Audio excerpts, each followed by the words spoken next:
कोल्हापूरच्या railway station परिसरात बनावट नोटांचा व्यवहार उधळून लावत पोलिसांनी मोठी कारवाई केली आहे.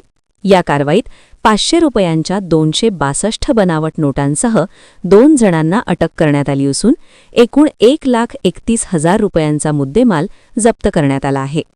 अटक करण्यात आलेल्यांमध्ये राहुल प्रकाश किरुगडे, वय 33, सध्या राहणार खुर्द पाडळी, मूळ राहणार क्रांतिसिंह नाना पाटील नगर, आणि गुरु राजेंद्र मेंगाणे, वय 23, राहणार गजबरवाडी, तालुका निपाणी यांचा समावेश आहे.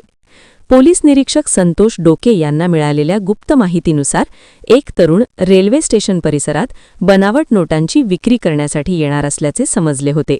त्यानुसार पोलीस उपनिरीक्षक आकाश जाधव यांच्या पथकाने सोमवारी दुपारी रेल्वे स्टेशन बाहेरील मोकळ्या जागेत सापळा रचला. यावेळी नोटा देण्यासाठी आलेला राहुल किरुगडे आणि नोटा घेण्यासाठी आलेला गुरु मेंगाणे यांना पोलिसांनी ताब्यात घेतले.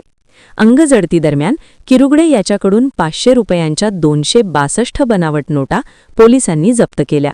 दरम्यान या बनावट नोटा किरुगडे याला कोणी दिल्या, तो किती दिवसांपासून हा व्यवसाय करत होता, तसेच या प्रकरणात आणखी कोणाचा सहभाग आहे का याचा पोलिसांकडून सखोल तपास सुरू आहे. अटक केलेल्या दोघांना मंगळवारी न्यायालयात हजर करण्यात येणार असल्याची माहिती पोलिसांनी दिली आहे. यंग वाईज न्यूज प्रतिनिधी लखन घांडेकर, कोल्हापूर.